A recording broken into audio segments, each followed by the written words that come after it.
Hello sir. How are you doing? Hello. Hello Griha, बिल्कुल ठीक हूँ। आप कैसे हैं? मैं बिल्कुल ठीक हूँ सर। मुझे ये लग रहा है कि ये जो टेक कॉन्वर्सेशंस विद डैड है ये बहुत काम आ रहा है। आपके बहुत टेक्स हावी हैं आप। नहीं, हाँ, मैं अभी भी अभी थोड़ी देर पहले एक कुछ था तो उसमें कुछ साउंड वगैरह का वो कंटिन्यूस नई चीज हो रही है ना, ये पिछले 4-5 दिन से ये जो इंस्टा हाँ। लाइव हो रहे हैं, तो वो भी हाँ। मेरे लिए एक पहाड़ जैसा हो गया है। मुझे आसपास पूछना पड़ता है बहुत सारी चीजें। तो आपने तो मुझे, ट्यूटोरियल ले लिया? हाँ गृह, मुझे एक नाम, अपने अपने नाम के बारे में बताइए। ये बड़ा, मैंने पहली बार ये नाम सुना, इसका मतलब क्या है और कौन से प्रदेश से हैं आप? Oh that's very sweet of you sir. You actually popped in the first question. बहुत अच्छा लगा मुझे। गृहा एक्चुअली मेरी माँ ने रखा है मेरा नाम। वो एक नॉवेल पढ़ रही थी, उसमें there was a line that she connected with, जिसमें लिखा था तुम मेरी गृहा हो। गृहा का मतलब होता है गृह लक्ष्मी, homemaker. And she always wanted to call her daughter daughter Griha, जब से उन्होंने वो नॉवेल पढ़ी थी, तो इस वजह से मेरा नाम गृहा पड़ा। वो नॉवल किसका था? शिवानी का? I I have no idea. I always हाँ। ask my mother that and then I forget about it. So I only remember this bit of the story. तो मैं उनसे जरूर पूछूंगी। आपने ये अच्छा सवाल किया मुझे, और मैं अभी इस कॉन्वर्सेशन के बाद मॉम को फोन करके पूछूंगी कि वो हाँ, कौन सा नॉवेल था जो तुम पढ़ रहे बिल्कुल। थे। अनूठा नाम है, बहुत अनूठा नाम है। थैंक और यू मैंने सो मच पहली सर। बार सुना ही नाम। Thank you so much. तो और अतुल क्या हुआ? अतुल मेरे फादर का नाम है, तो मैं हाँ, सरनेम नहीं लगाती, मैं अपने फादर का नाम लगाती ओके। तो ये हूँ सरनेम जी। ना लगाना ज्यादातर बिहार में होता है, तो अब कहाँ और से मैं हैं आप? बिहारी हूँ। मेरे बहुत सारे दोस्त हैं जो कि जेपी मूवमेंट के बाद से, आई आई गेस, उन्होंने हमेशा कोशिश की कि, जो मुझे सुनने में आया या जो मुझे बताया गया, कि वो जाति सूचक जो जी सरनेम है वो जी हटाने लगे, उसका जी इस्तेमाल जी कम जी किया लोगों ने। जी जी जी। वो उस हम्म, दौरान की बात है जब जेपी मूवमेंट में हमारे फादर भी जेल वेल जाके, और दे हैड दैट हाँ, नाइस मोमेंट कि आपने यस। भाई देश के लिए आप कुछ कर रहे हैं, you are doing something for the political movement. तो वो उस बहुत ही दौरान की बहुत बात ही है। बहुत ही अच्छी चीज है, काश ऐसा हो पाए आज से 50-100 साल में, जब जी। हम लोग शर्मा, कपूर, कथूरिया, श्रीवास्तव, कायस्थ, कुर्मी, इस सब से निकल जाएं हम लोग। बहुत अच्छी बात कही आपने सर। ये हम्म। इंटरव्यू की शुरुआत इतनी अच्छी हुई है कि मैं फुल ही नहीं समा रही हूँ। I am just beginning to get my hang on my Hindi. मैं कोशिश करती रहती हूँ। हम्म। मुझे और भी हिंदी बोलने का मतलब लेकिन मेरी शादी। जी आप आमतौर पे अंग्रेजी जर्नलिस्ट रही हैं जी पहले, मेरे ख्याल। जी हाँ। जी जी जी जी। एक्चुअली तो मेरे साथ बहुत सारे अमेलगमेशंस हैं। मैं बिहार में पली बड़ी। मेरे फादर बिहारी हैं, मेरी मॉम बनारस की हैं, तो यूपी बिहार का मिक्सचर था। मेरी शादी एक मुस्लिम फैमिली में हुई है, तो मैं अपनी उर्दू को भी थोड़ा ब्रश अप करती पकड़ते रहती हैं। हूँ। जी। तो मेरी जितनी भी टांग खिंचाई होती है गलत हिंदी बोलने में, वो सबसे पहले हम्म। मेरे हस्बैंड करते हैं। अरे वाह, अरे वाह। तो वो क्या करते हैं, अगर मैं आपसे पूछूं तो? जी जी, वो भी जर्नलिस्ट हैं, वो बीबीसी में ओके। काम करते हैं जी। अरे वाह, अरे वाह। BBC radio? बीबीसी, हाँ, रेडियो से शुरुआत हुई है, अब तो खैर हिंदी सर्विस है, वर्ल्ड सर्विस है, एवरीथिंग इज हाँ, देयर। वहाँ मेरे बहुत अच्छे दोस्त हैं बीबीसी। अभी अभी पिछले महीने ही वो उन्होंने छोड़ा है, 1 महीना पहले शायद। राजेश जोशी, बीबीसी, अच्छा। जी जी बीबीसी जी हिंदी। मैं उनसे मिली थी उनके फेयरवेल पार्टी पे। बहुत अच्छे। जी जी, मुझे जी काशिफ ने, जी मेरे हस्बैंड ने मिलाया था उनको। अच्छा। जी जी। मैं कहूंगी तो मैं, काशिफ से। हाँ, तो जो बधाइयों के बाद में एक बार इनफैक्ट वहाँ गया भी था बीबीसी के दफ्तर, और वहाँ पर इम्प्रॉम्प्टू कुछ एक इंटरव्यू हुआ था, और वो जी तमाम लोगों से, राजेश, प्रियदर्शी और रेहान भाई, रेहान फजल, जी उन जी सब जी से मैं मिला था वहां पर। जी सूर्यांशी पांडे, जी जी। मनीष, बहुत सारे लोगों से मुलाकात हुई थी। वो Kashi will be very happy. वो ये इंटरव्यू अपने सारे ऑफिस को सुनाएंगे and everybody will be very happy कि हमारे सबके नाम लिए जा रहे हैं इस अरे इंटरव्यू। गृहा, मतलब मैं पिछले कुछ सालों से बीबीसी का जो सुबह का और शाम का जो बुलेटिन है, उससे जी मैं न्यूज लेना पसंद करता था। मतलब एक तो शुरुआत से ही बीबीसी का एक इतनी अच्छी क्रेडिबिलिटी रही है, और जब ये बंद होने की बात हुई उसके रेडियो जी जी प्रसारण की, तो बड़ा दुख हुआ, बहुत दुख हुआ। और जब मैं इनके लास्ट की कुछ जो अपने जो चल रहे थे प्रसारण, उसके अंदर जिस तरह से लोग देश के कोने कोने में, अलग अलग उम्र के लोग, अलग अलग जी तबके के लोग जिस तरह से रिक्वेस्ट कर रहे थे कि इसको बंद ना किया जाए, हम लोग 40 साल से न्यूज सुन रहे हैं, 40-50 साल से सुन रहे हैं, 20 साल से जी, सुन रहे हैं। मेरे ख्याल से दे वो आर बड़ा also trying to revive it. एक छोटा सा स्निपेट उसका लेके आ रहे हैं। काशिफ इनफैक्ट कह रहे हैं कि वो इंटरव्यू आपका उन्होंने ही रिकॉर्ड किया था जब आप ऑफिस आए थे। अभी उनका कमेंट हाँ पढ़ा मैंने। अच्छा अच्छा, right right right right right, yes yes, वो कैमरा वो कर रहे थे उस वक्त। जी जी जी जी जी यस जी। यस यस यस, कमाल की छोटी दुनिया है। तो सर बताइए आपके लिए अभी, I will not call it your second innings. आप हम्म 24-25 साल से फिल्म इंडस्ट्री में हैं।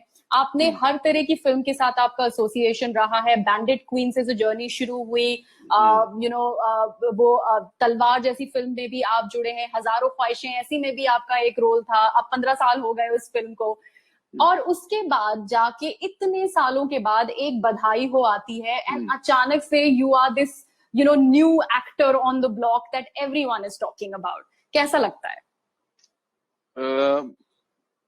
मुझे लगता है कि हर एक्टर और हर एक्ट्रेस की जिंदगी में एक बधाई होनी चाहिए, अगर उसने मेहनत की है। और क्योंकि ये जो इसको मैं डिस्क्राइब नहीं कर सकता, उसको बयान करना बहुत मुश्किल है कि मेरी जिंदगी जो है, मेरा करियर या मेरा प्रोफेशन, मैं कह सकता हूँ कि बिफोर बधाई हो एंड आफ्टर बधाई हो, ऐसा है। इतना इतना फर्क मुझे महसूस हुआ, क्योंकि उससे पहले के जो काम थे वो होते रहते थे, अप्रिसिएशन भी मिलता था। मैंने इंटरव्यूज में कई बार बोला है कि गजराज राव वाज आल्सो गुड, इस तरह के कमेंट्स मुझे पढ़ने में आते थे, जिससे मुझे कभी कोई तकलीफ नहीं हुई। जी क्योंकि मैंने ऐसा कभी सोचा ही नहीं था कि कभी ऐसा बड़ा किरदार मुझे मिलेगा और जो ऑडियंस है मुझे पसंद करेगी। मैं ऐसा, मतलब इतने बड़े पैमाने पे पसंद करेगी, मैंने ऐसा कभी नहीं सोचा था, सपने में भी नहीं सोचा था। तो कह सकता हूं कि मैं बहुत खुशकिस्मत हूं। और कुछ हफ्ते तक उसका उबाल रहा था बहुत ज्यादा, कि मतलब बदल गया है, लेकिन फिर धीरे धीरे रियलाइज हुआ कि नहीं। अ, और एक उम्र के पड़ाव में आके ये सब मिला, तो उसकी वजह से एक बैलेंस बना रहा। जी ऐसा नहीं हुआ कि दिमाग खराब हो जी। गया। मैंने आपके इंटरव्यू सुने हैं। आपने कहा था उस दौरान की बात, जो जिन फिल्मों की मैंने बात आपने अभी कही, कि आप कहते थे कि मैं वो इलायची और तेज पत्ते की तरह हूँ यस जिसका। यस। तो क्योंकि अब जब हम लोग रेस्टोरेंट में जाते हैं या कोई घर में भी खाना अच्छा बनता है, तो हम क्या बोलते हैं कि भाई छोले बड़े अच्छे बने थे, जी या बिरयानी बड़ी कमाल की बनी थी। जी कभी ये नहीं बोलते हम लोग कि राजमा में जो बड़ी इलायची जो डली थी वो बड़ी कमाल की थी। जी लोग अप्रिशिएट करते हैं, जो बनाने वाला वो अप्रिशिएट करेगा, एक आध जिसको थोड़ा सा खाने में जिसका जिसका दखल है वो अप्रिशिएट करेगा, लेकिन जो आमतौर पे जो जनता है उसको नहीं फर्क पड़ता। तो उसी तरह सिनेमा में भी है, एक्टिंग में भी है, कि रोल अच्छा लगता था, काम अच्छा था, तभी तो मुझे आगे काम मिलता गया। जी। अगर मैं खराब काम होता तो शायद मैं इतना लंबा सरवाइव नहीं कर पाता। हम्म। तो कोई बट कंप्लेन सर, नहीं है। जी, लेकिन अब जब आप उस दौर को देखते हैं और अभी के दौर को, इतना सारा कंटेंट मार्केट में है, इतना अच्छा काम कर रहे हैं लोग, इतने यंग डायरेक्टर्स आए हैं जिनको आप जैसे एक्टर्स की हमेशा से तलाश रहती है। तो आप ये कहेंगे कि अब things have become slightly easier for you? बिल्कुल, हर हर मेरे लिए नहीं, सभी एक्टर्स के लिए, एक्ट्रेसेस के लिए, टेक्नीशियंस के लिए, कैमरामैन, डायरेक्टर, राइटर्स, ये सभी के लिए बहुत ही कमाल का फेज है। क्योंकि जो आपके स्ट्रीमिंग प्लेटफॉर्म्स जो आए हैं, जी हॉट डिज्नी हॉटस्टार या amazon या नेटफ्लिक्स या जी, ये सारे जो हैं, उससे एक मतलब बहुत सारा काम बहुत फालतू भी है, बहुत फर्जी काम भी है, बहुत खराब काम जी भी है। जी लेकिन जो पहले क्या होता था, जैसे मैं एड फिल्म डायरेक्ट करता हूं, तो उसमें जो मनचाहे जो टेक्नीशियंस है मिल जाते थे, साउंड इंजीनियर या म्यूजिक डायरेक्टर या सिनेमाटोग्राफर, कि आपको जो सहूलियत के हिसाब से। लेकिन अब जब से ये काम बढ़ा है वेब शोज का, तो उसके बाद से टेक्नीशियंस के पास टाइम नहीं है। अ, वो उनके पास चूज करने का वो आ गया, हक आ गया है, और वो जी मना जी कर जी सकते हैं। पहले हम मना नहीं कर पाते थे कि हम्म, कैसा भी हो ले लो, खासतौर पे टेक्नीशियंस, कि जी क्या है, मतलब कर लेंगे, जो भी होगा देखा जाएगा। लेकिन अभी ये हो गया है कि लोग चूज कर रहे हैं जी कि भाई, जी या मैं, जैसे मेरे पास स्क्रिप्ट्स बहुत सारी आ रही हैं, और कोई वक्त होता, शायद 10 साल पहले होता, तो लोग कहते कि यार ये इस आदमी का दिमाग खराब हो गया है, कि इतनी अच्छी अच्छी स्क्रिप्ट्स हैं या इतने बड़े बड़े प्रोडक्शन हाउसेज और ये मना क्यों कर रहा है। जी लेकिन आज मेरे जैसा मामूली एक कलाकार जो है, वो इस उसके पास ये पोजीशन है कि वो बोल सकता है, रिक्वेस्ट कर सकता है कि मैं एक बार स्क्रिप्ट पढ़ूंगा, उसके बाद मैं डिसाइड करूंगा कि मैं इस प्रोजेक्ट का हिस्सा बनना चाहता हूं। ये आज से 10 साल पहले पॉसिबल नहीं था। ऐसी ऐसी बातें सिर्फ बहुत बड़े सितारे ही कर सकते थे। ऑल्सो सर, जिस तरह के किरदार आप कर रहे हैं, चाहे वो कॉमेडी, आपकी कॉमिक टाइमिंग हो, देयर वाज अ टाइम जब एक जॉनी लीवर होते थे, उनको थोड़े बहुत गैग्स के लिए एक आफ्टर 3 सीन्स एक गैग के लिए जॉनी लीवर का एक कैरेक्टर होता था, and he used to be the only one who used to do it. और उनके अलावा, and he was never the central part of the film. अब वैसा नहीं रह गया है।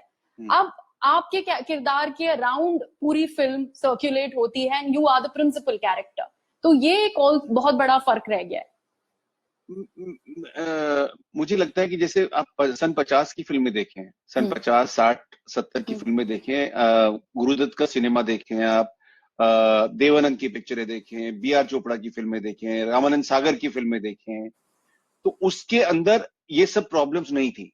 देवानंद के साथ जो कैरेक्टर्स होते थे, कैरेक्टर आर्टिस्ट होते थे, या जिनको कॉमिक आर्टिस्ट बोले, तो वो फुहड़ नहीं होते थे, वो बेचारे नहीं होते थे, वो बड़ा पैरेलल सा रोल होता था। इनफैक्ट महमूद साहब का इतना बड़ा उनका स्ट्रेचर हो गया था कि वो हीरो के बराबर, उनको उनके साथ हीरोइन रखी जाती थी, कि हीरो होगा, हीरोइन होगी, महमूद साहब होंगे और उनकी भी हीरोइन होगी, सेकंड लीड जैसे हो गए थे। या फिर ऋषिकेश मुखर्जी की सिनेमा देखें आप उनका, तो उसके अंदर उत्पल दत्त या डेविड साहब, चुपके चुपके देखिए आप, या बासुदा की फिल्में देखिए, तो वहां पे ऐसी प्रॉब्लम नहीं थी। मेरे ख्याल से शायद एक दौर ऐसा आया कि जब ऐसा हुआ कि हीरो जो है वही सब कुछ करेगा, वो फनी मैन भी होगा, वो आशिक भी होगा, वो फाइटर भी होगा।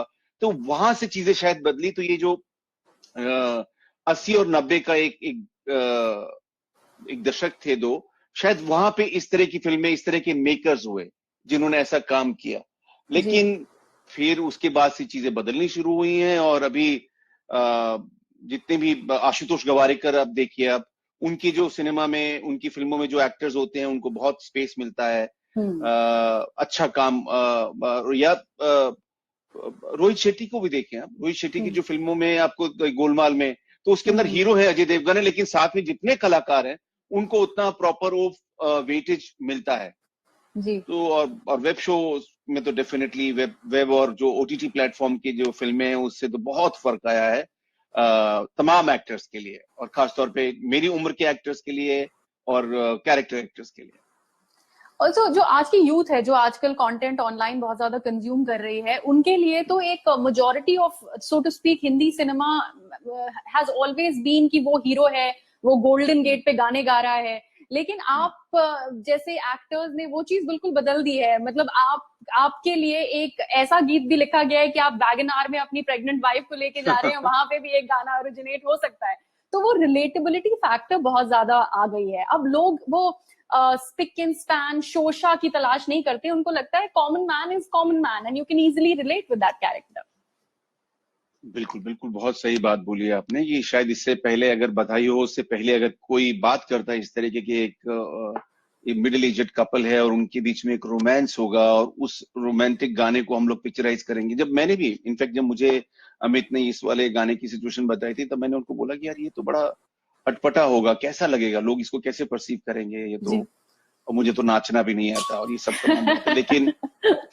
लेकिन जिस तरह से मैं दाद देता हूँ कि जिस तरह से उन्होंने, जिस कन्विक्शन के साथ उन्होंने मुझे नरेट किया था, बताया था, उसी कन्विक्शन से उन्होंने शूट किया। और पर उसमें एक और चीज भी, उसको सिनिकल नहीं होना चाहिए। ऐसा हम लोग इंसान जो है ना, हम हमारी एक तरह की आदत होती है कि हम लोग कोई एक चीज क्लिक करती है तो हमको लगता है सब कुछ ऐसा ही हो जाना चाहिए, है ना। कि जैसे अभी घर में छोले बने या राजमा बना, तो अब वो अच्छा बना, टेस्टी बना। अब ऐसा नहीं हो सकता कि आप सातों दिन में 3 बार वो राजमा खाएंगे आप, मतलब हर रोज फ्रेश बनेगा लेकिन वही राजमा आप खाएंगे, आप बोर हो जाएंगे। मुझे लगता है कि बैलेंस बना रहना चाहिए। इस तरह की किरदार, इस तरह की फिल्में, इस तरह का सिनेमा, उसकी एक इम्पोर्टेंस है। उसके साथ साथ जो कार्तिक आर्यन जो कर रहे हैं, जी जी जो एक मिलेनियल, एक यंग हैंडसम खूबसूरत लड़का, और अनन्या पांडे खूबसूरत लड़की, वो भी बहुत जरूरी है। मैं स्ट्रांगली बिलीव करता हूं कि वो दोनों तरह का सिनेमा साथ साथ पैरेलली चलना चाहिए, चलते रहना चाहिए। जहां पे शुभ मंगल सावधान बने, बधाई हो बने, तो वहां पे पति पत्नी और वो बने, अंधाधुन बने, या लव पर स्क्वायर फीट बने। तो दोनों को दोनों, क्योंकि उस इतनी बड़ी पॉपुलेशन है, इतना हर एक का अपना अपना सोचने का तरीका है, तो उसके अंदर सब तरह की फिल्मों की जगह होनी चाहिए। अगर आपसे मैं कंपेयर करने के लिए कहूं कि जिस तरह के आपने कैरेक्टर रोल्स निभाए हैं through the years Hindi cinema में, और जो आपका लेट्स से ओटीटी प्लेटफॉर्म पे एक वेब शो था टेक कॉन्वर्सेशंस विद डैड, जितना कनेक्ट उसने किया as compare to your roles, उसके कंपैरिजन में आप कैसे देखते हैं उसको? सिनेमा में क्या अभी तो खैर बहुत चेंज आया, बधाइयों में चेंज आया, शुभ मंगल ज्यादा सावधान और ज्यादा रिलेटेबल थी। लेकिन सिनेमा की अपनी एक मजबूरी होती है कि उसके अंदर जो मेकर है उसके लिए उस चीज का प्रेशर होता है कि ये जब शुक्रवार को ये फिल्म रिलीज होगी, पर्दे पर आएगी, तो वो फ्राइडे सैटरडे संडे में ऑडियंस आ जाए, उसकी जो 5, 10, 20, 50, 100 करोड़ जो लगे हैं वो रिकवर हो जाए। तो उस प्रेशर के अंदर बहुत ज्यादा डिसीजंस कई बार लिए जाते हैं कि जो डायरेक्टर है उसके ऊपर प्रेशर होता है कि भाई ये सीन वर्क करेगा नहीं करेगा, जो प्रोड्यूसर हैं उनके होते हैं, प्रेशर होते हैं, एक्टर्स स्टार्स के प्रेशर होते हैं कि भाई ये मेरी ऑडियंस ऐसा चाहती है। कोई बहुत बड़ा स्टार है तो वो बताएगा कि नहीं, मैं ऐसा सीन करता हुआ ठीक नहीं लगूंगा, है ना। तो वो शायद वो बहुत बड़ा वजह है। लेकिन जहां पर डिजिटल होती है, डिजिटल वेब में, या वहां पर कह सकते हैं कि जो मेकर है और जो प्रोड्यूसर है, वो उस पर ये खौफ नहीं है कि वो फ्राइडे को क्या होगा जी। तो वो उस डर से उसको मुक्ति मिली हुई है एक तरह से। मतलब उसका ये कहने का मतलब नहीं है कि आप कुछ भी दोगे, कुछ भी बना के परोस दोगे तो वो ऑडियंस को अच्छा लगेगा, ऐसा नहीं होगा। लेकिन डेफिनेटली आपकी जो जबान है, लिंगो है, जो भाषा आप बोल रहे हैं, जो हंसी मजाक कर रहे हैं, जो जो चुटीलापन है, वो हम जो डिजिटल में या टेक कॉन्वर्सेशन में जो टीवीएफ के राइटर्स जो पूरा लिखते हैं, या एक ये यशराज ने किया था बैंग बाजा बारात, अनंत तिवारी ने डायरेक्ट किया था वो, उसमें अली फैजल और अंगीरा थे मेरे साथ। तो वो उससे मुझे बहुत अप्रिसिएशन मिला। जो और आज की जबान, जो आज की ऑडियंस है, जो यंग ऑडियंस है, उसको फॉर्मल लैंग्वेज नहीं चाहिए, डायलॉग बाजी नहीं चाहिए। वो जैसे हम बात कर रहे हैं वो शायद क्रैक ज्यादा मतलब जो डिजिटल प्लेटफॉर्म्स हैं उन्होंने इसको क्रैक किया, खासतौर पे टीवीएफ के जो अलग अलग शोज रहे हैं, चाहे कोटा फैक्ट्री हो या टेक कॉन्वर्सेशन हो, या अभी जो पंचायत जो चल रहा है, उसने एक रूरल बैकग्राउंड पे एक बना दिया, बहुत हल्का फुल्का सा, बहुत प्योर है वो, बहुत मजेदार है उसका ह्यूमर। उसको अगर आपने देखा हो। हाँ, मैंने देखा है। जी जी जी सर, बहुत सारे रिक्वेस्ट आ रहे हैं, एक दो क्वेश्चंस ले लेते हैं हम। अंकिता भूषण कह रही हैं आपके पीछे इतनी सारी किताबें दिख रही हैं, what are these books and something that you like reading, specially आप जब टाइम ही टाइम है, घर पे हैं सब लोग? ये मुझे किताबों का शुरू से ही बहुत शौक रहा है, जब से थिएटर करता हूँ। और कई बार तो ऐसा हुआ कि मैं किताबें झोंक में खरीद लेता हूँ एयरपोर्ट पे या किसी बुक शॉप, मुझसे नहीं रहा जाता, कवर देख के या पढ़ के थोड़ा बहुत। वो फिर कई बार होता है कि वो उसी हफ्ते खत्म हो जाती है, और कई बार वो अगले साल दूसरे हफ्ते में खत्म होती है। तो ये सारी किताबें मेरे पास पिछले ऑलमोस्ट 30 साल से ये किताबें हैं। इसमें ज्यादातर राजकमल प्रकाशन की किताबें हैं, जो कि एक जमाने में अफोर्डेबल किताबें हमको मिलती थी पढ़ने के लिए।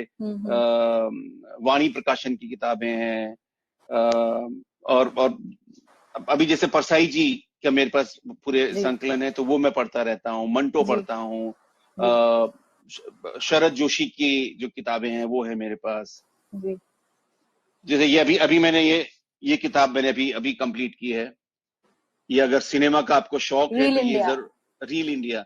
जी ये ये ये नॉन फिक्शन एक किताब है, नम्रता जोशी एक जर्नलिस्ट है, उनकी किताब जी है। जी जी। तो ये बड़ी मजेदार है। हम्म। मतलब फनी नहीं, लेकिन जो जो बहुत रिसर्च के साथ लिखी गई किताब है ये। और राइट। मैं ये रिकमेंड कर रहा हूँ लोगों को, ये पढ़ें जब भी ओ मौका मिले। वाओ। तान्या चोपड़ा पूछ रही है, is there more work with Neena Gupta ji in the pipeline? फिलहाल नहीं है, अभी हम लोग वेट कर रहे हैं कि कोई अच्छी हम्म। स्क्रिप्ट हमारे तरफ आए तो हम लोग बिल्कुल अ, चाहेंगे कि हम लोग साथ में दोबारा काम करें।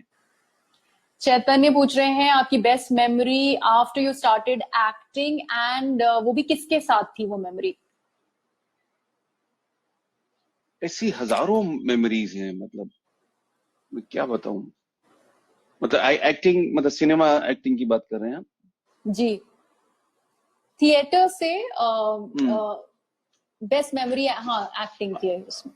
थिएटर का मैं ये कह सकता हूँ कि मैं जब मुझे छोटे छोटे पार्ट्स मिला करते थे एमेचर थिएटर में, मतलब इस तरह के पार्ट्स मिलते थे, सिपाही एक, सिपाही दो, और जो बहुत ही प्रॉप जैसे पार्ट होते हैं। और उसी बीच में ऐसा हुआ कि मैं रंजीत कपूर एक थिएटर के एक बहुत ही दिग्गज निर्देशक रहे हैं, राइटर रहे हैं, और अभी भी वो थिएटर करते हैं, और उनके साथ मैं उनका शागिर्द हुआ करता था और कुछ समय उनके साथ काम किया। तो मैं ये छोटे छोटे उनके नाटकों में मुझे छोटे छोटे पार्ट्स मिलते थे। और एक बार ऐसा हुआ, 89 की बात है ये, एक नाटक वो कर रहे थे, एक अमेरिकन प्ले था, उसका अडेप्टेशन था एक संसदीय समिति की उठक बैठक, बड़ा अच्छा। एक पॉलिटिकल सेटायर था ये। जी। और उसमें ऐसा कुछ हुआ कि शो से तकरीबन 3 दिन पहले या 4 दिन पहले उसके जो 3 इंपॉर्टेंट एक्टर्स थे वो नाराज होकर चले गए किसी बात ओ। पे। तो उसमें ये था कि मैं रंजीत भाई से हमेशा रिक्वेस्ट किया करता था कि मुझे थोड़ा बड़ा पार्ट दीजिए, तो लेकिन मैं बड़ा दुबला पतला सा और सींकिया था बिल्कुल था, तो वो बोलते थे नहीं तुम ये बड़ी उम्र के लोगों के पार्ट्स हैं और तुमको मैं मिलेगा अच्छा और ये वो। लेकिन मैं जब एक्टर्स नहीं आते थे तो मैं रिहर्सल में बाकी जो एब्सेंट होता था उसकी लाइंस में बोलता था स्क्रिप्ट देखकर, और मुझे वो लाइंस याद हो जाती थी अक्सर। ऐसा अच्छा। कई बार होता, बड़ा मतलब एकदम जुटा रहता था कि मुझे ये तो मिल जाए।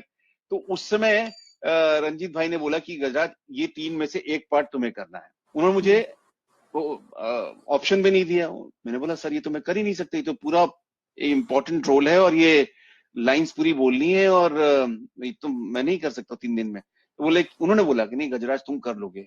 और ये तो जो जो कैरेक्टर था वो था एक संसदीय, एक पार्लियामेंट एमपीज की एक कमिटी है, जी। उसके अंदर जो चेयरमैन है उसका रोल था। बोला कि चेयरमैन हो, तुम्हारे सामने स्क्रिप्ट रहेगी, तुम भूल जाओगे तो उसमें पढ़ के बोल देना। अच्छा। तो लेकिन याददाश्त मेरी बहुत अच्छी हुआ करती थी उस वक्त, तो मैं लकीली मैंने सारी लाइंस याद कर ली। राइट। और जो वो पहले शो के बाद श्रीराम सेंटर बेसमेंट में पहला शो हुआ, और उसके बाद लोगों ने तालियां बजाई और बहुत ही फनी था वो। और अगले दिन जब मुझे मंडी हाउस में मैं चल रहा था तो मैं अलग अलग लोग मुझे जो मिल रहे थे, बड़े राइट। सीनियर सीनियर लोग, और जिस तरह से वो लाड़ से मेरे कंधे पे और सर पे मुझे हाथ रख के मुझसे बात करना चाह रहे थे, तो मुझे लगा कि कुछ कमाल का है। तो मैं वो मोमेंट्स भूल नहीं सकता हूँ अपने। तब मुझे लगा कि शायद मैं सरवाइव कर जाऊंगा, कुछ हो जाएगा। तो सर दिल्ली थिएटर सीन की अलग ही बात होती है। मंडी हाउस में मैंने, हमारा टाइम्स नाउ का ऑफिस होता था वहां थर्ड फ्लोर पे, बहुत टाइम तक, till we hmm. Shifted to Noida. तो हम्म। वहां पे जितने थिएटर प्लेज होते थे, उस हम्म। समय टॉम ऑल्टर साहब की गालिब आ रही थी, उस जी। दौरान में उनसे जी। उनसे मुलाकात हुई थी, तो we just run down and hmm. सारे एक्टर्स से मिले। तो that was another experience all together. Delhi scene और जी। बॉम्बे सीन थिएटर का, अगर आपको मतलब जो रिसेप्शन है ऑडियंस का, उसके बारे में क्या कहेंगे? उसमें ये कह सकता हूँ कि जो यहाँ पे मराठी थिएटर की जड़ें बहुत मजबूत हैं, मराठी हम्म। और गुजराती थिएटर की, और अंग्रेजी थिएटर की भी। हम्म। उसका भी एक बहुत जो यहाँ का पारसी समुदाय रहा है, वो एक जमाने में बहुत अच्छे अंग्रेजी थिएटर से जुड़ा हम्म। था। और उसके बाद लगातार 20-20, 25 साल, 30 साल पुराने ग्रुप्स होते हैं जो सरवाइव करते हैं। हम्म। और यहाँ की जो ऑडियंस है, मुझे लगता है खास तौर पर जो मराठी जो कल्चर की वजह से, जो दर्शकों का एक रुझान है कल्चर के प्रति, आर्ट के प्रति, नाटकों के प्रति, संगीत के प्रति। मेरे एक दोस्त हैं किरण घईसास, जो जो एडिटर हैं फिल्मों के, विज्ञापनों के, वो सुबह 7 बजे 6 बजे अगर कोई सुगम संगीत या क्लासिकल संगीत का कुछ कार्यक्रम है, हिंदी क्लासिकल या मराठी भाषा का, तो वो तत्पर रहते हैं, रेडी रहते हैं सुबह 6 बजे गेटवे ऑफ इंडिया जाने के लिए। मतलब उसमें वो 2-3 भाई हैं, वो लगातार, उनके हर महीने 2 महीने में प्लान बनता है कि वो फलाना नाटक हमको देखने जाना है दादर में। तो उसकी वजह से शायद ये हुआ है कि यहाँ पर ऑडियंस बार बार नाटक देखने जाती है, रिस्पेक्ट है थिएटर की। जबकि दिल्ली में जो मेरा अनुभव था वो ये था कि ये इस तरह की ऑडियंस 5-10% थी। बाकी ऑडियंस को बहुत रिक्वेस्ट करके, हाथ जोड़ के, पास देके बुलाना पड़ता था। तो ये एक बेसिक डिफरेंस है कि दिल्ली में कल्चर के लिए को पसंद करने वाले लोग तो हैं, लेकिन उसके साथ साथ और भी चीजों में उलझे हुए हैं, डेडिकेटेड नहीं है। कि जैसे कलकत्ता में मैं जाता हूँ, कलकत्ता में हम लोगों ने जब मैं थिएटर करता था तो ऑलमोस्ट 7-8 साल लगातार शोज की हर गर्मियों में, और वहां पर रिपीट ऑडियंस आती थी, हमें बताती थी कि आपने जो पिछले साल नाटक किया था वो अच्छा था, इस साल ये एक प्रॉब्लम है। और अलग अलग उम्र के लोग लाइन में खड़े होकर टिकट लेते थे।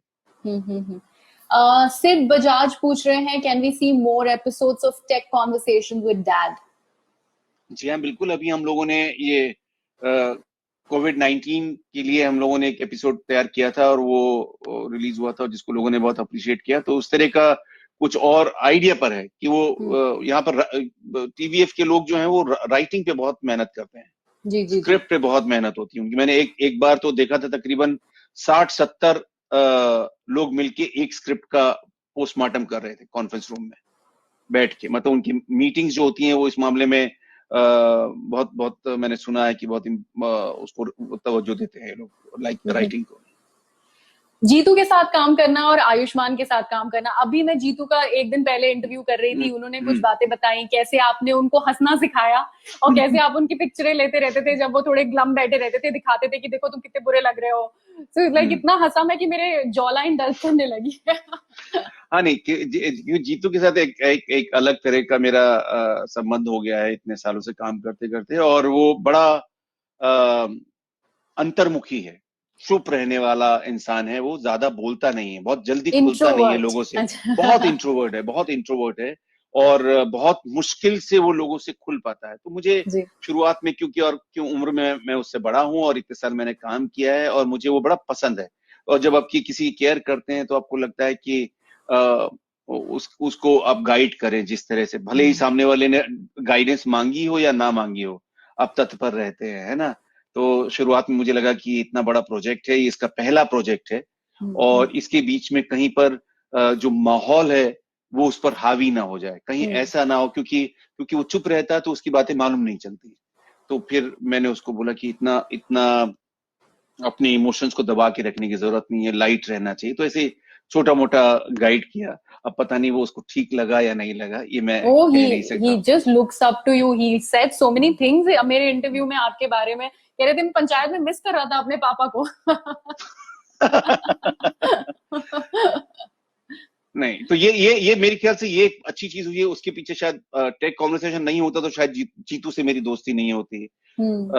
या आयुष्मान के साथ भी मैंने एक टेक कॉन्वर्सेशन का एक एपिसोड किया था, जिसके अंदर वो मामी फिल्म फेस्टिवल के लिए 2015 में, तो जब बधाइयों के बारे में बात हुई तो अमित और आलिया जो को प्रोड्यूसर है फिल्म की, उसके अलावा आयुष्मान भी एक बहुत बड़ी वजह थे कि वो मैं उस फिल्म का हिस्सा बन पाया। कि वो एक कनेक्ट होता है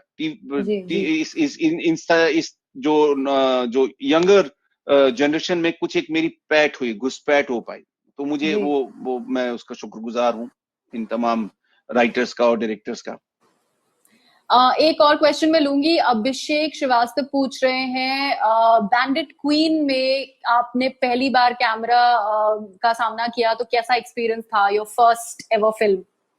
मेरे लिए वैसा था जैसे एक छोटा बच्चा बहुत बड़े मेले में चला जाता है ना, उससे पहले मैंने बहुत छुटपुट छोटा मोटा काम किया था टीवी से रिलेटेड, दिल्ली में एक आध दिन का काम, जो मतलब बहुत वही सिपाही एक, सिपाही दो, कांस्टेबल एक, कांस्टेबल दो, जिसके कैरेक्टर्स के नाम भी नहीं होते थे। जी जी और जी। उसमें मतलब ये पहली बार मेरा एग्रीमेंट बना था, मेडिकल टेस्ट हुआ था। हम्म। अ, मतलब इनफैक्ट जब शूटिंग पहली दिन शूटिंग थी, उस रात को मुझे एक कॉल शीट मिली जिसमें बकायदा मेंशन था स्टैंड इन फॉर गजराज राव। तो मुझे समझ में नहीं आया, और अंग्रेजी में हाथ तंग रहा है हमेशा से। तो मुझे लगा कि यार ये लोग शायद ऐसा कुछ होगा कि मैं अगर ठीक नहीं कर पाया तो ये मुझे रिप्लेस करेंगे, और मेरा एक ऑप्शन भी रखा हुआ है। अच्छा, तो स्टैंड बाय सुबह समझा मुझे आपने। हाँ, क्या बोलते हैं उसको, स्टैंड इन बोलते हैं ना, हाँ हाँ हाँ हाँ स्टैंड कुछ एक टर्म, हाँ शायद स्टैंड हाँ इन हाँ होता है जो। तो हाँ फिर हाँ। मुझे सुबह तिग्मांशु धूलिया ने बताया कि नहीं नहीं, ये बड़ा बड़ा प्रोजेक्ट है, और इसके अंदर एक्टर्स जो होते हैं उनकी बड़ी रिस्पेक्ट की जाती है, और जब जो अब तक तुम काम कर रहे थे छोटा मोटा दिल्ली वाला, वो उसमें और इसमें तुम बिल्कुल कंपैरिजन मत करो। ये जो तुम्हारा जो नाम के साथ लिखा हुआ, ये तुम्हारे लिए तुम्हारी कद काठी का सेम स्किन टोन का एक जूनियर आर्टिस्ट हम लोगों ने जी लिया है, जी। जो कि जिसके लिए तुम्हारी जैसी कॉस्ट्यूम भी तैयार हुई है, वो लाइटिंग के लिए, कैमरा हम्म। एंगल्स के लिए उसका इस्तेमाल किया जाएगा, ताकि जी जी। एक्टर्स को थकना ना पड़े उस एक आध घंटे के लिए। और ये सारे जो एक्टर्स हैं उनके लिए इस तरह का प्रोविजन है। तो मतलब वो मेरे लिए बड़ा कैसा अमेजिंग था, लगा? और बहुत क्या मतलब एकदम ठाठ सा फील हुआ। और बियाबान बिहड़ के बीच में बुफे लगा था। अ, हम्म शाम शाम केटरर मुझे अभी भी याद है, उनके साथ अभी भी मैं मुलाकात होती है। तो हम्म। उनका उनका मतलब सोचिए ना, जंगल बियाबान के बीच में अलग अलग तरीके के खाने और जी स्वीट्स और वो सब जी था। तो बड़ा बहुत कमाल का एक्सपीरियंस रहा था। मैं मतलब जी याद, जी छोटा पार्ट था, लेकिन जी सारे जो लोग थे बहुत बड़े थे, दिल के जी बड़े थे। जी और सारे सीनियर एक्टर्स थे, रघु भाई, सीमा जी, अपना मनोज बाजपेयी के साथ मैंने थिएटर किया हुआ था। जी जी जी। तो वो उनके साथ उस तरह से मेरा पार्ट तो नहीं था, लेकिन हम्म एक आध सीन था शायद जो फिल्म में नहीं आया बाद में। हम्म लेकिन कुल मिला के बहुत अच्छा एक्सपीरियंस रहा था बैंडेड क्वीन हम्म। तो अभिषेक उस की पूरे क्वेश्चन ने शूट हमें इतना ज्यादा ट्रांसफॉर्म टू हिस्ट्री कर दिया है, तो हम जरा आपके बारे में भी कुछ में। और बातें जान लें कि आपने शुरुआत कैसे की, जब आपने सोचा कि मैं एक एक्टर बनना चाहता हूँ या मैं इस लाइन में जाना चाहता हूँ। a bit about your family, अगर आप उसके बारे में बात करें, coming from your home town, फिर आपको लगा बॉम्बे जाना है, कैसा रहा आपके लिए वो सब? वो क्रिया मुझे लगता है उसके लिए बहुत लंबी राम कहानी है वो। हाँ, लेकिन वे ये घर कह सकता वाले हूँ वर देयर कि वो खुश थे, या उनको लग रहा था कि ये क्या कह रहे हो, एक्टिंग क्यों करना चाहते हो? नहीं नहीं, वो जो मेरे पेरेंट्स हैं, मेरे फादर हैं, वो बहुत ही क्या कह सकते हैं, बहुत ही हम्बल बैकग्राउंड से रहे हैं। हम लोग गांव से आए थे जी वो, और जी बहुत मुश्किलों में उन्होंने छोटी छोटे अलग अलग जगहों पे नौकरियां करते हुए उनको रेलवे में एक छोटा सा काम मिला था। और वो बड़े सरल जी लोग हैं, अभी भी बहुत सरल है। और उनको ये सब समझ में नहीं आता था, उनको ये लगता था कि लाइन पकड़ ले। वो एक टर्म बोलते थे, बेटा कोई जी लाइन जी पकड़ लो, क्योंकि गुजारा होना चाहिए जिंदगी। जी जिंदगी में कैसे जियोगे, उन्होंने बड़ी तकलीफों, मेरे जो जी दादाजी हैं, जब मेरे फादर 12 साल के थे तब वो गुजर गए थे। तो उन्होंने जी बहुत मतलब खराब दिन देखे हैं जिंदगी में। जी तो वो जी यही के, और लेकिन उनको क्या लगता था कि मैं डॉक्टर बन जाऊं, इंजीनियर बन जाऊं, ये सब चीजें सोचते थे वो। लेकिन वो जो प्रोसेस है उससे वो बिल्कुल वाकिफ नहीं थे कि ऐसा जी जी होना।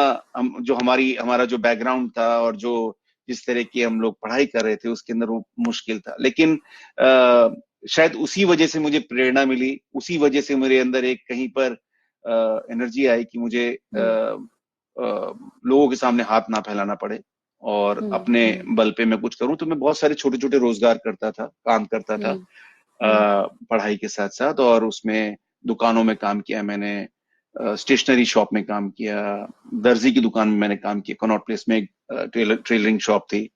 और हम्म उस तरह से काम अखबारों में लिखा मैंने। मैं पढ़ता बहुत ज्यादा था, तो उस वजह से कुछ शब्द आ गए मेरे पास, तो किसी ने सजेस्ट किया कि फीचर आर्टिकल्स लिखा करो। तो उसमें मैंने इनफैक्ट यश चोपड़ा साहब को इंटरव्यू किया हुआ है एक बार। ओके, इस नाइस। तरह की, हाँ। जी जी। तो इस तरह की चीजें बहुत सारी हुई, और उसके बीच में थिएटर थिएटर करते हुए रियलाइज हुआ कि हाँ, ये एक नजरिया है, एक दुनिया ये है। जो दोस्त थे बहुत अच्छे बने थिएटर के, जो जजमेंटल नहीं थे, जो जिन्होंने मुझे जज नहीं किया मेरे हम्म मेरे मेरे घर के बारे में, मेरे बारे में, मेरे रहन हम्म सहन, मेरे कपड़ों को लेकर। तो वो चीजें बदली, और फिर एडवर्टाइजिंग से जुड़ा, और हम्म। फिर एड फिल्म्स में डायरेक्टर है प्रदीप सरकार, उनके साथ जी काम किया। जी सिद्धार्थ बासु, जी रोजा बासु, जी जी जो जी। जो क्विज मास्टर है, उन्होंने मुझे मेरी बड़ी मदद की जिंदगी में। तो कह सकते हैं कि अलग अलग, जैसे आपके जब आप समिट पे जा रहे होते हैं, एवरेस्ट पे हम्म। जा रहे होते हैं, तो आपको आपके मेंटोर्स होते हैं, आपके गाइड होते हैं, जी। है ना, जो आपको एक जगह से दूसरी जगह पहुंचाते हैं। तो मुझे हम्म ऐसे लोग मिलते गए, हम्म चाहे वो वी के शर्मा हो थिएटर में, हम्म या दिनेश खन्ना हो, या एन के शर्मा हो, रंजीत कपूर साहब हो, सिद्धार्थ बसु, हम्म प्रदीप दास, शेखर कपूर, तिग्मांशु धूलिया, हम्म। है ना। तो ये इन लोगों ने मुझे अलग अलग अलग समय पे मुझे ना पुश कर दिया। ऐसा नहीं कि मुझ पे एहसान किया या कुछ मुझे गोद में उठा दिया, लेकिन उनकी वजह से मैं जिंदगी में, क्योंकि मेरे पास इतनी नॉलेज नहीं थी, हम्म और मैं इतना ज्ञानी नहीं रहा हूं, हम्म। और अनफॉर्चुनेटली बहुत ही ऐसी सुविधाएं नहीं थी कि मुझे वो सब मिल पाता। जी लेकिन जी। इन सब लोगों की वजह से वो मुझे, जैसे रंजीत साहब ने मुझे बताया कि अगर आपको, मैं उनसे बात कर रहा था किसी बात पे, तो एक ऐसे कुछ निकला कि अंग्रेजी को लेके जो कॉम्प्लेक्स है, हम्म तो उन्होंने बोला कि यार मुझे भी नहीं आती थी अंग्रेजी, और अभी भी नहीं आती है। मैंने कहा अच्छा सर, आप तो अडेप्ट करते हैं, इतने अंग्रेजी के बड़े बड़े नाटक हैं आपने अडेप्ट किए हुए हैं, और आप इतना आप कैसे कर लेते हैं। तो उन्होंने बोला कि शुरुआत से, बोले कि मैं जेम्स हेडली चेज के नॉवल पढ़ा करता था, अच्छा। डिक्शनरी लेके बैठा करता था, क्योंकि उसमें हाँ। तो फिर उनसे मुझे हौसला अफजाई हुई, मुझे लगा कि हाँ यार, ये ऐसी, या जब मैं एडवर्टाइजिंग में आया था, तो उस वक्त बड़े जैसे दिल्ली में थी एक कॉन्ट्रैक्ट एडवर्टाइजिंग में, मिसेस सईदा इमाम, हम्म वो बिल्कुल एकदम दून स्कूल वाला विक्टोरियन अंग्रेजी वाला उनका मामला था। लेकिन वो जब मैं उनको स्क्रिप्ट नरेट कर रहा होता था, तो हम्म वो मुझे बाकायदा बहुत हौसले के साथ मुझे वो देती थी, हौसला अफजाई करती थी। या आज तक का जब लॉन्च हुआ था टीवी चैनल का, जी। तो उस एसपी समय, सिंह के साथ जी। जी जी, तो उसके बाद जब वो नहीं, वो तो वो न्यूज था, मतलब जो हाँ, वो आठ तो से साढ़े, न्यूज स्टार, लेकिन जब हाँ। वो जी जी। Full full fledged news channel बना, तो उस वक्त हम्म। उसका जो एड फिल्म जो डायरेक्ट किए थे, वो प्रदीप दा ने किए थे, और वो जो स्क्रिप्ट्स थे वो मैं लिख रहा था। तो उस समय वो एक सीरीज आई थी ब्लैक एंड व्हाइट फिल्मों को कॉपी करते हुए, उस हम्म आंखें खोल दे, बड़ा ही तेज चैनल है, ये बड़ा हिट हुआ था वो। तो वो जो हम्म। मैं वो जो स्क्रिप्ट सुनाने के लिए मुझे ले जाया गया, तो मुझे मालूम चला हम्म। कि मुझे अरुण पुरी साहब को स्क्रिप्ट सुनानी है, अच्छा। जो कि बहुत अंग्रेजीदा आदमी है, और मैंने उनके इंटरव्यूज देखे थे, और मैं तो, मेरी रूह कांप रही थी कि मैं इनके सामने कैसे बोलूंगा, अगर ये मेरी बात हम्म समझेंगे कि नहीं समझेंगे। और वो थे, और जीके थे, मैं जो कॉर्पोरेट पूरा लीडर थे उस वक्त, संभालते थे। ऐसे 7-8 हम्म लोग थे। मैंने सुनाना शुरू किया, और क्योंकि सब लोग देखते हैं ना कि बॉस कैसे रिएक्ट कर रहे हैं, उसके हम्म हिसाब से। तो उससे पहले लोगों ने मुझे बोला था कि ये तो बहुत हिंदी बहुत ज्यादा है इसके अंदर। मैंने कहा हिंदी चैनल है, तो हिंदी चैनल में तो हम्म हिंदी एड्स ही बनेंगे ना। बोले हम्म। नहीं, ये थोड़ा डाउन मार्केट है, पता नहीं एपी को शायद पसंद, एपी अरुणपुरी को एपी जी कहते जी, थे, मैं काम तो कर चुकी एपी हूँ वहाँ। काम जी किया, तो एपी को शायद जी पसंद नहीं आएगा, और ये वो। और जब मैंने उनके जी। कॉन्फ्रेंस रूम में वो सुनाना शुरू किया, और जो जिस मासूमियत के साथ ठहाके लगाए हैं एपी ने, हम्म। तो मतलब पलट गया सब कुछ, इमीडिएटली जी। सब कुछ पलट गया। तो अगर वो एपी नहीं होते वहां पर, उनकी जगह किसी हम्म और ने मेरी स्क्रिप्ट ऐसे उड़ा दी होती, तो शायद हम्म मैं कहीं और रुक गया होता, मेरी जिंदगी कहीं रुक जाती। तो ये हम्म। सब जो लोग हैं, इनका मैं शुक्रगुजार हूं कहीं ना कहीं। And people are actually thanking you today. Simran Thakur join कर रही है, वो कह रही है love your work, you stole the show in बधाई हो and other films. So everybody is sending out इतने सारे, मैं सब messages तो नहीं पढ़ पाऊंगी. अब जाके ये क्वारंटाइन फेज है सर, तो अब जाके आपको थोड़ा वक्त मिला है अपने साथ, वो भाग दौड़ थोड़ा थम सा गया है. So now you're getting that time to actually look back, and जिस तरह की बातें आपने बताई, ये सब बातें सोचने का, लोगों को अपने मन में थैंक करने का, अब जब आप जहां पहुंचे हैं उसको लेके, I mean you thank God obviously and you thank these people जिनकी वजह से आप यहाँ पे हैं. एब्सोल्युटली. उसके अंदर गृहा एक अभी बात करते करते मैंने रियलाइज किया, मैंने सोचा नहीं था इस बारे में. जीवन की वैसे आपाधापी तो रुक गई है, पहुंच तो आ गया है, लेकिन जो ये है सबसे ज्यादा तो ये दौड़ता भागता है ना, ये परेशान रहता है जी. आप किसी कोने में बैठे होते हैं चुपचाप बिना हिले, लेकिन ये बहुत तेजी से भाग रहा होता है. जब हम आपस में अभी भी बात कर रहे हैं तो मैं अभी पीछे देख रहा हूँ कि जो लैंप है वो लाल वाला क्यों चल रहा है, नीचे जो फ्लावर्स हैं वो कौन से हैं, पीछे घड़ी में क्या टाइम बज रहा है, ये फाइकस रखा है या कौन सा पौधा, ये सारी चीजें.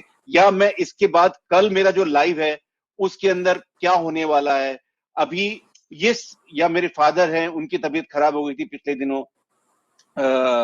तो वो मुझे तो ये दिमाग कंटिन्यूसली चलता रहता है जी. तो उसको मैं कोशिश मैं अभी जो मेरी कोशिश चल रही है कि इसको मैं कैसे रोकूं. मैं तो रुक गया हूं. समझ रहे हैं आप, तो ज्यादा तो नहीं हो गया. नहीं ऑफ कोर्स. मैं दो एक्चुअली क्वेश्चंस लूंगी. संकेत है, मेरे बहुत अच्छे दोस्त हैं, एनडीटीवी के सीनियर जर्नलिस्ट हैं, वो कह रहे हैं Giriraj ji you must do a tech conversation with dad on Aarogya Setu app. तो ये इनका सजेशन है. और तान्या चोपड़ा कह रही हैं कि अब आपके पास इतना टाइम है तो आप घर में हाउस होल्ड चोर्स और काम काज में हेल्प कर रहे हैं. बिल्कुल बिल्कुल, ये बहुत जरूरी है, क्योंकि मैं मेरे दोस्तों से ही मुझे मालूम चला, उनके आसपास ऐसा होते हुए उन्होंने देखा कि जहां पर जो पति हैं या घर में जो पुरुष हैं, चाहे वो बेटा हो या ब्रदर इन लॉ हो, वो सब ऐसे बैठ रहे हैं जैसे वो पुराने जमाने में राजा और नवाब जाया करते थे ना दूसरे शहरों में, और उनके लिए सेवा करने के लिए दासियां होती थी, भाई ले आओ चाय ले आओ, भाई अंगूर ले आओ. तो ये मैं जो पत्नियां हैं उनको कोल्हू का बैल मत बना दीजिए, उनको हेल्प कीजिए प्लीज, क्योंकि उनकी जिंदगी वैसे ही राउंड द क्लॉक काम करती है, चाहे वो वर्किंग वुमेन हो या ना हो. क्योंकि हमारे हिंदुस्तानी जो पति हैं वो ज्यादातर ये मान के चलते हैं कि वो भले ही वो दोनों एक साथ ऑफिस से साथ में काम करके आए हो, लेकिन गरम गरम जो चाय का कॉफी का जो कप है वो पत्नी की ही ड्यूटी है. बहुत कम 5-10 तो आप बनाते हैं चाय अपनी वाइफ के लिए? क्योंकि मुझे तो मिल जाती है सुबह की कॉफी. नहीं, मेरी पत्नी कॉफी पीती है और उनको मेरे हाथ की कॉफी बिल्कुल पसंद नहीं है. ऐसा बहुत पहले ही डिसाइड हो गया था. तो अब मैं उनके कॉफी के जो कप होते हैं वो धोने का मुझे स्पेस मिल जाता है. बर्तन मांज लेता हूं मैं, और घर में जो दरवाजों के हैंडल होते हैं उनको सैनिटाइज करता हूं. तो ऐसा हम लोग पूरा परिवार मिलके कोशिश करता है कि किसी एक पर उसका बोझ ना पड़े. और क्योंकि फाइनली जाके अगर वो महीने भर से ऊपर हो चुका है, लगभग महीना होने को आया है, और ये कितना और ज्यादा चलेगा, 15-20 दिन, हो सकता है महीना 2 महीना और ज्यादा चले, तो उसके अंदर थोड़ा सा काम बांट लेने से थोड़ा सा अच्छा रहेगा, मुझे लगता है. और एक बहुत अच्छा आइडिया जो आपको जो संकेत ने दिया, आपको आरोग्य सेतु ऐप सबसे ज्यादा वर्ल्ड का सबसे ज्यादा downloaded and fastest downloaded app बन गया है. तो ये तो परफेक्ट टॉपिक रहेगा टेक कॉन्वर्सेशंस विद डैड के लिए. मैं उनको टेक कॉन की टीम को मैं ये आइडिया शेयर करूंगा मैं. Sir, thank you so much for giving your time. This has been really brilliant. I can't take all the questions, but इतने सारे comments आ रहे हैं क्योंकि आप हमारे साथ यहाँ पे कॉफी टाइम पे हैं. तो it's been really amazing कि आप हमारे साथ जुड़े.